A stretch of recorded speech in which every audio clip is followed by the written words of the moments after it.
ദൈവനാമത്തിന് മഹത്വം ഉണ്ടായിരിക്കട്ടെ. First of all, I would like to thank my God Almighty for giving me this opportunity to speak through His word. And I would like to thank our President Ajin P. Raju Achan and the youth committee members for this opportunity.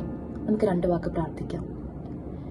ദൈവമായ കർത്താവെ, ഈ നല്ല ദിവസത്തെ അങ്ങേക്ക് സ്തുതി കരയിട്ടുന്ന കർത്താവെ, അപ്പം ഈ വചനം പറയുന്ന എന്നെയും വചനം കേൾക്കുന്ന നിന്റെ മക്കളെ നീ അനുഗ്രഹിക്കണേ. ഈ വചനം അനേകർക്ക് ഒരു അനുഗ്രഹമായി മാറാൻ വേണ്ടി ഞാൻ പ്രാർത്ഥിക്കുന്നപ്പ. പ്രാർത്ഥന കിട്ടിയ സ്തോത്രം എല്ലാ യേശുവിൻ നാമത്തിൽ ആമേൻ.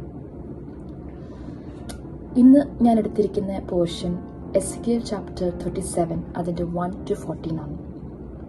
ഈ പോർഷൻ നമുക്ക് എല്ലാവർക്കും വളരെ ഒരു പരിചയമുള്ളൊരു പോർഷനാണ്.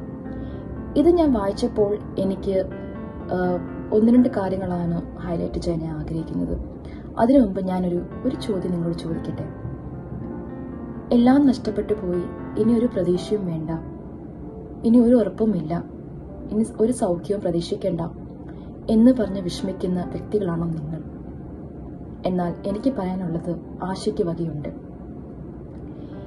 ഈ ചാപ്റ്റർ ഞാൻ വായിച്ചപ്പോൾ എനിക്ക് 3-4 കാര്യങ്ങളാണ് അന്നത്തെ പഠിക്കാൻ സാധിച്ചത്. 1, there is always hope. 2, there is restoration. 3, there is power in the word of God and the transformation.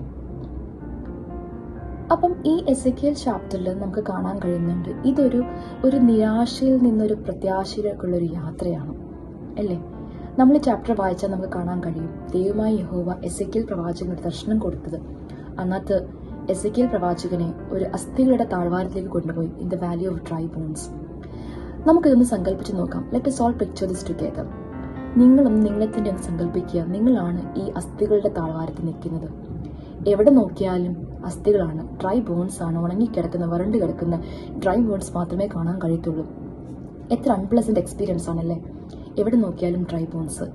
അപ്പോൾ ഈ ഉണങ്ങിക്കിടക്കുന്ന അല്ലെങ്കിൽ വരണ്ട് കിടക്കുന്ന അസ്ഥികൾ എന്ന് പറഞ്ഞാൽ എന്താണ്? തമ്മിൽ ഒരു ബന്ധവുമില്ല, വേർപെട്ട് കിടക്കുകയാണ്. തലകൾ കാലുകളെ അറിയുന്നില്ല, വലത് കൈ ഇടത് കൈ ഇനി അറിയുന്നില്ല, എല്ലാം ഒരു ബന്ധമില്ലാതെ കിടക്കുന്ന ഒരവസ്ഥയാണ്. എല്ലാത്തിൻ്റെ ഒരു അവസാനമാണ് അസ്ഥികൾ എന്ന് പറയുന്ന ഒരു എൻഡാണ്. ആ സമയത്ത് ഒരു ഡോക്ടറിനോ അല്ലെങ്കിൽ ഒരു സയന്റിസ്റ്റിനോ വന്ന് പ്രവർത്തിക്കാൻ പറ്റുന്ന ഒരു സാഹചര്യമേ അല്ല, നമുക്ക് ചിന്തയിലപ്പുറമാണത്. അപ്പൊ ആ സമയത്ത് യഹോവയായ ദൈവം എസെക്കിയേലിനോട് ഒരു ഇൻട്രസ്റ്റിംഗ് ക്വസ്റ്റ്യൻ ചോദിക്കുന്നുണ്ട്. എന്താണത്? മനുഷ്യപുത്ര, ഈ അസ്ഥികൾ ജീവിക്കുമോ? Can these bones live? നിങ്ങളോടായിരിക്കട്ടെ ഈ ഒരു ചോദ്യം ദൈവമായ കർത്താവ് ചോദിക്കുന്നത്. മകളെ, മകനെ, നിങ്ങൾക്ക് എന്താ തോന്നുന്നത്? ഈ അസ്ഥികൾ ജീവിക്കുമോ? നിങ്ങളുടെ കാഴ്ചപ്പാടിൽ എന്താ പറയൂ? നിങ്ങളുടെ ലോക പരിചയം അനുസരിച്ച് അല്ലെങ്കിൽ നിങ്ങളുടെ ബുദ്ധി അനുസരിച്ച് നിങ്ങളുടെ ലോജിക് വെച്ച് നോക്കിയാൽ എന്താണ് ഇതിന്റെ ആൻസർ? നാച്ചുറലി നമ്മളെല്ലാവരും പറയുന്നത് നോ എന്നാണല്ലേ, ഒരു സാധ്യതയുമില്ല. അപ്പൊ എസെക്കിയേൽ പ്രവാചകനോട് ഈ ചോദ്യം ചോദിച്ചപ്പോൾ എസെക്കിയേൽ എന്താണ് പറഞ്ഞത്? He was very smart and wise. He assumed that since he was brought to this valley of bones by God, there would be some plan or purpose behind it. അപ്പോൾ Ezekiel പറഞ്ഞു, എന്താണ്? അങ്ങേക്കേ അറിയുള്ളൂ അല്ലേ, you only no.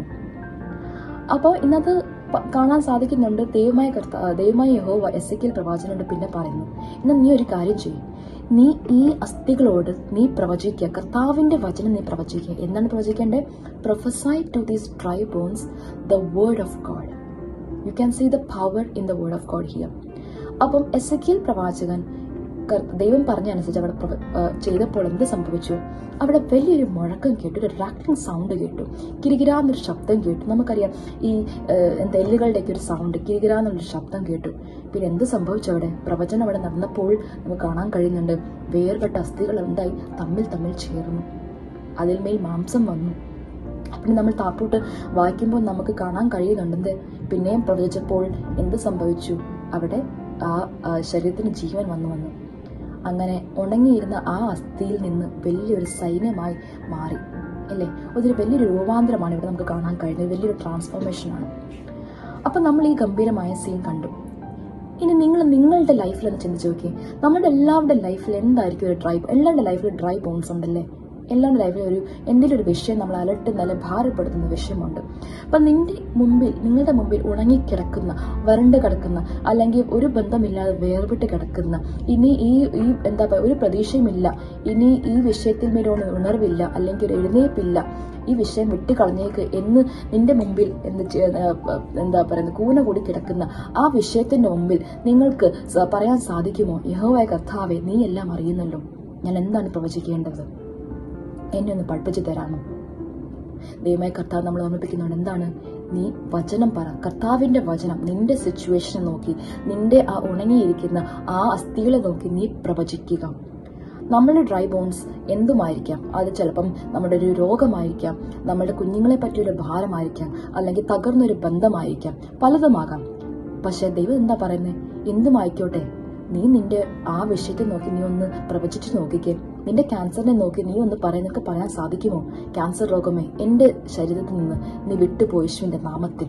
കാരണം എനിക്ക് എന്റെ കർത്താവ് promise ചെയ്തിട്ടുണ്ട്. എന്താണ് പ്രോമിസ് ചെയ്തിട്ടുള്ളത്? ദീർഘായുസ്, അല്ലേ?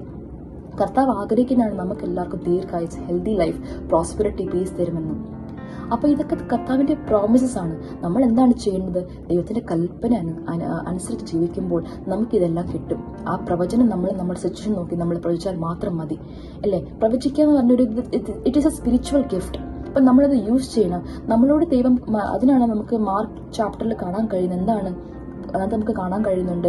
സമുദ്രത്തെ നോക്കി, അല്ലെ, ഇവിടെ നിന്ന് മാറി, മലയെ നോക്കി ഇവിടെ നിന്ന് മാറി സമുദ്രത്തിലേക്ക് എറിയാൻ പറയുമ്പോൾ അത് മാറണം, വിശ്വസിക്കണം, അത് മാറുമെന്ന്. അപ്പൊ എന്ത് പറ്റും? പല കാര്യങ്ങളും അങ്ങനെ സാധിച്ചു കിട്ടും.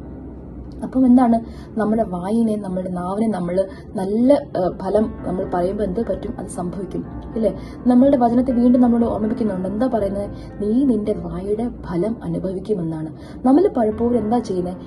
എപ്പോഴും നെഗറ്റീവാണ് പറയുന്നത്. ഇതാണ് എന്റെ വിധി, ഞാൻ ഇനി അധികം നാൾ കാണില്ല, ഇല്ലേ? നമ്മൾ എപ്പോഴും നെഗറ്റീവാണ് പറയുന്നത്. നമ്മൾ തന്നെ നമ്മുടെ ലൈഫിൽ ഡിക്ലെയർ ചെയ്ത് കഴിഞ്ഞു, ഇതാണ് എന്റെ ഫേറ്റ്, അല്ലേ? പക്ഷെ ദൈവം പറയുന്നു, ഇതല്ല നിന്റെ വിധി, ഇല്ലേ?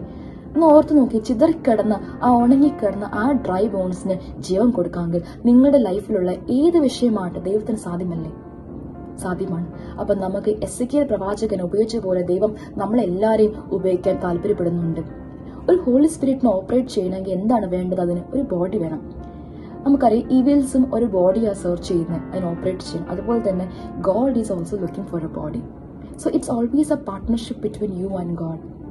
അപ്പം നമ്മൾ എന്താ ചെയ്യേണ്ടത്? നമ്മൾ കോപ്പറേറ്റ് ചെയ്യണം. We have to be obedient, we have to have that faith, right? എന്നിട്ട് നമ്മൾ എന്താ ചെയ്യണം? ദൈവത്തിലേക്ക് എല്ലാം കൊടുക്കണം, അല്ലേ? അപ്പൊ ദൈവം പറഞ്ഞതുപോലെ നമ്മളത് പ്രവർത്തിക്കണം. അപ്പൊ എന്ത് സംഭവിക്കും? നിങ്ങൾ അത് അങ്ങനെ ചെയ്യുമ്പോൾ പലതും നിങ്ങളുടെ ലൈഫിൽ തന്നെ മാറ്റം കാണാൻ സാധിക്കും. പലതും മാറുന്നതായിട്ട് ഒരു ചലനം ഉണ്ടാകുന്ന നിങ്ങൾ കാണാൻ സാധിക്കും. പക്ഷെ നിങ്ങൾക്ക് വിശ്വാസം വേണം അത് സംഭവിക്കുമെന്ന്. നമ്മൾ പ്രവചിച്ചാൽ മാത്രം പോരാ, ഇല്ലേ? വിശ്വാസം വേണം. There is always rules and conditions in that. അപ്പൊ നമ്മൾ വിശ്വാസത്തോടെ ഈ കർത്താവിന്റെ വചനം നമ്മുടെ ലൈഫ് സിറ്റുവേഷൻ നോക്കി നമ്മൾ പറയുമ്പോൾ we will definitely see the results.